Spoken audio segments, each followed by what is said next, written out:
welcome back to Quarantine with myself, Luke, my good friend Craig, and a very special guest today. The newest member of the Quarantime Podcast. The newest member of the Quarantine Podcast. You going to introduce the little fella? Yeah, so this is Coco. He is a Maltipoo, and he is the new family pet.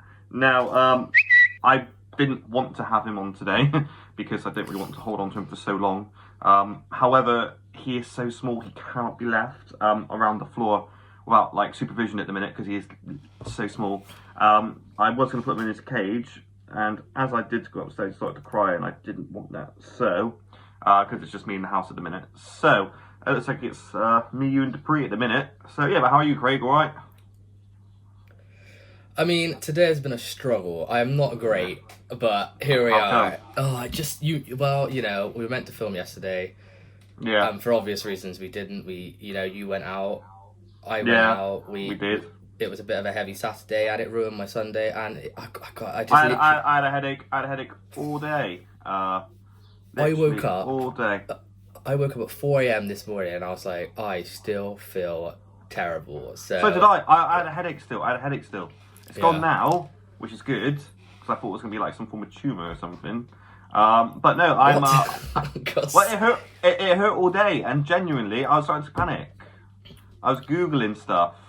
I think that's just dehydration from not drinking enough, to be honest with you, mate. But I'm not going to lie, mate, I think it was. Better to be safe than sorry, all those tumours. Definitely, yeah. But anyway, what we're doing today, Craig? Talk us through it. What have we got on? What's on the show? Well, my friend, we are back with another guest episode, and today we have a good friend again. Every time I introduce a guest, we have a good friend. They are good They're all good friends. His name's Henry Clarke, and we're just going to bring him on and have a lovely old chinwag with him. But before we do that, we did promise 2 episodes ago that we would announce the winner of the £50 Amazon voucher giveaway. We've reached 50 subscribers. We've actually passed 50. We're on 100 now. So thank you for everyone. And if you're new to this, click subscribe. Big things come in. We will spin the wheel. I've made a random spin the wheel generator, Luke, but we will spin it at the end of the episode. So watch the whole way through, or if Henry bores you, just skip to the end. Just skip to the end. Fantastic. Right, get Henry in there. Should we add Henry in? I'm adding him now. Henry Clarke, where art thou? Henry Clarke. Hello, mate. You alright? How's it going, mate? Alright? What's happening, team? Not much, team. man, you? You're not on the team. You're guest. Well, sorry. You two are the team then. You can say that to a team if you want to. You can. Well, how are you, mate? But you're part of the team. Mm-hmm. This is my team. Oh, he's got the wine. How can you still be drinking wine after what I heard about you on Saturday, mate? Oh, don't get me started. We were literally just saying how we were meant to be filming on Sunday yesterday, but all 3 of us just could not manage it. I felt terrible yesterday, all day yesterday. I don't know how you are, mate. I was in another form. Because the problem is we. The problem was you, probably, but the problem was me. I mean, I think when you smash through 2 litres of vodka, and prior to that, whilst you're playing darts, waiting for everyone else to turn up, you decide to smash through a bottle of red on your own. Yes, because I turned up at Sam's later. So what happened? Obviously, Luke, you went into town, and I want to come on to that in a minute. But Sam had a little gathering in his garden. I turned up quite late. I turned up about 6 o'clock-ish. Henry, how long had you been there since I'd arrived?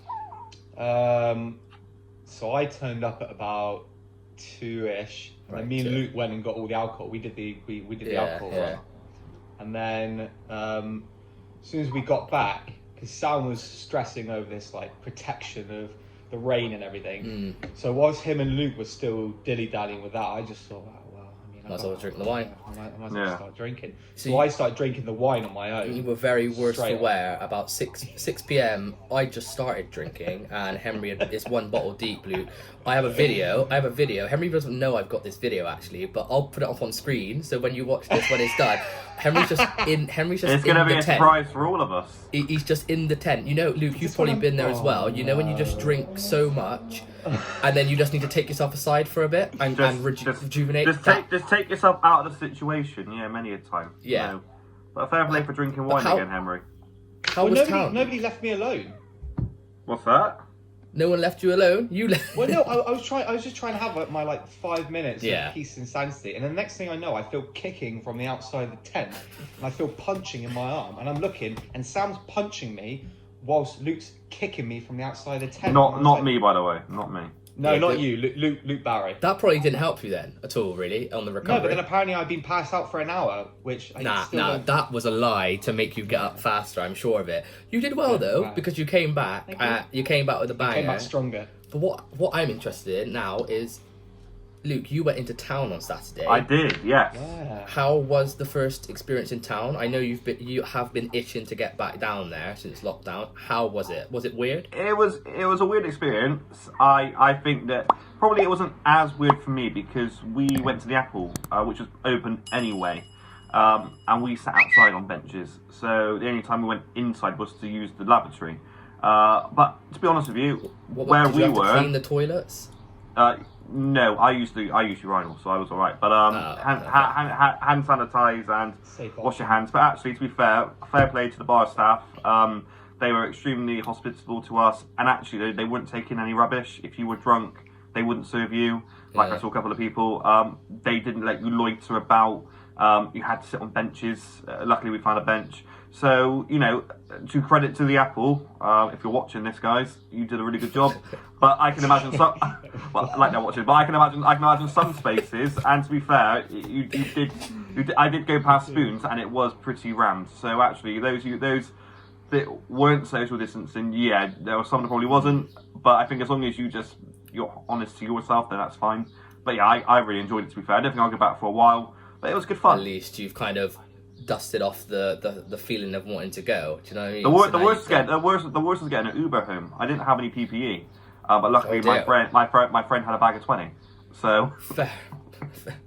so It's you win some, you lose because some. obviously, Henry, you DJ on the side, don't you? And obviously, I do. with everything being shut, how has that affected you? Because I'm assuming, what is it that you're doing at the moment? Obviously, because you don't DJ as a full-time thing, do you? You've got that just on the side. No. I mean, what is the nightlife like then? Because obviously there probably isn't. Well, yeah. I mean, going back to with the whole drinking thing. I mean, luckily, a few pubs before this weekend managed to do takeaway beers, but the way it was so Star and Garter, which is one that I love going to. Where's that? That is near the sort of St Paul's area, bottom of Montpellier. And the owners who are there are amazing people and stuff. But what they were doing is they were doing takeaway pints, but they had to keep the lid on. Yeah. So they did that Friday and Saturday, or Saturday Sunday, 2 weeks prior to everything opening up. So that's why I wasn't as wanting to go back out. But in terms of the clubbing scene, I mean, it's just a waiting game. The problem is because I've got good connections with a lot of the clubs, and when speaking to them, it's just a waiting game because you've got Motion, which is a capacity of 5,000, and they're not going to be able to go back to that anymore. That's not going to happen, is it? Imagine socially distancing at a rave. Just respect my space. And then you got Lakota as well, which Lakota's open now, isn't it? They had their first event over the weekend. It was basically you pre-book a table. Yeah. And then I think it was like a table of up to 6 was 20 quid. Yeah. And what they then did is they had scan bars, so they had the QC whatever it was code, and they would scan your phone to make sure to check where you've been really. So when I was down in the Apple, they had a QR code for scan and trace. Obviously. That's it. Yeah. So they wouldn't do it mandatory, but hopefully if you're eager, but making sure that you're conscious of it. Yeah, it's definitely the right thing to do, isn't it? Definitely. I mean, different countries are doing different things. So Switzerland have allowed up to 250 capacity. And over the weekend they started doing live streams of some of the big DJs. So I know a guy called Solomon did one, and he was over to DJing up to 300 to 400 people. Yeah. But I mean, it's difficult because when you're paying, when as a club owner you're paying X, Y, and Z for a DJ, what you're paying for as well is you're paying for them to guarantee they're going to sell tickets for you. Yeah. So the problem at the minute is do DJs? Well, number one is the travel thing's been the most most painful bit. But obviously, that's the ban. The ban in terms of going in and out of countries being lifted from the 10th. Yeah. So that will allow DJs to move again. But then, you've got places like Ibiza basically shut down there. I know. Yeah. That is. So most of the main clubs, like for example, Amnesia is going to. Closing its doors for the first time in like 30 odd years. And it's longer than that, Henry. It's longer than that, apparently. 38 years or something, and it's unprecedented. I read somewhere, I don't know if it's true, but I did read that they got caught having a secret rave inside. I heard that. But it's sad because I was saying, like, obviously, if have you been to Ibiza, Henry? No, I'm still. So I go every year. I'm still Luke goes every year. But yeah, when I went, I understood that Ibiza was a place where you went to party, but you don't realize or understand that island is funded from its nightlife, it's clubbing. tourism. It's all tourism. Like, you drive. Well, you say it's tourism, but obviously there's the old part of Ibiza as well, the old town that like you. Yeah, but clubbing is tourism, isn't it? However, like it was like we arrive in Ibiza, we're driving down this road, and whereas if you were here in Bristol, you'd see like billboards for tea bags and Asda, and you're driving down like a road in Ibiza, and it's just club night. Club night. It's, but that's their tourism, isn't it? So, that is their pool. They do that. And it'll be sad for them that all these huge clubs that like Amnesia are just gonna have to close. It's upsetting, but it's upsetting. But I mean, the Ibiza government have been a bit of a block in the last couple of years, and people have been saying, well, maybe it might be good that there is no season for the government. Yeah, the government don't like it, do they? Or they need clubbing. Do the government like it, or they're against it? They are, aren't they? They are against the clubbing, aren't they? Really? Yeah, I mean, they don't really mind it because obviously from the tourist side of things, you're going to get a lot of people coming in, and you get if you see like a normal EasyJet flight, the percentage, particularly around Ibiza season, of those going over to Ibiza to party, it's the planes full of them, aren't they? Let's be honest. I was one of them at one point. On the way back's even funnier. Oh mate, let me tell you something. Plane there. Oh, it was beautiful as well. Because when I went as well, England were just about to kick off against Croatia in the semi-final. So you had all the English like, let's go. And you had the Welsh people in the back booing. Everyone's singing the national anthem. Everyone's going nuts. I remember I landed and England went 1-0 up. I've never seen an airport erupt. It was, people with bags everywhere. And then literally, you fly home, the guy I was sat next to looked like he was just contemplating every decision he made. Oh, yeah. It was so funny. You're just dying, aren't you? Oh, mate, tired. He looked like he was dying. And he turned to me and he literally turned to me and went, is the plane taking off? I went, well, I hope so. I'm just going to stay here, is it? Oh, my God. And after the pilots just delayed it for a bit, they just had it on their phone in front of them. Yeah. Didn't want to get off the airport. They're like, we're just waiting for a couple of delays, ladies and gentlemen. But no, I mean, like, the tourist side from it is huge. And there's been a lot going back to Motion. There's been a lot in the minute. So, there's people who want to basically build luxury flats around Motion, because for those who don't know, Motion is near Temple Meads in the centre of Bristol. Yeah, I've seen new like renovations they got going on just past this. They're making it into a proper little place, aren't they? But there's no consideration for the local business, local music venues, is there? Same as Feckley, wasn't it? And the problem about this is that people don't realise is both Lakota, Motion, and any other club, they bring in a lot of tourism every year in terms of, I've been in Motion before, and I've met people who have specifically flown in from Switzerland, they've flown in from Germany, they've flown in from France, Italy, wherever, because Motion is Motion's huge, isn't it? It's bigger than people actually think it is. It's one of the biggest clubs in the UK. So, I mean, it's in the top 15 clubs in the world. It's really? Wow, the top 15. And people don't ever realise that. They just look at Motion as a stingy warehouse. Well, that's the thing, isn't it? Because from the outside, I'll tell you what, can I be honest? I've never been to Motion. Go on. Oh, get yourself there. Well, come with me. I feel like Luke would hate Motion. He would step in there and be like, he'd be gone. He would be bored. But I can respect it though. I can respect the culture. I can respect the... so that's good. But like, Henry, how long have you been in this DJ world for now? So I mean, obviously, I know that we sort of flitted between conversations. Like, when was it? What gave you the buzz?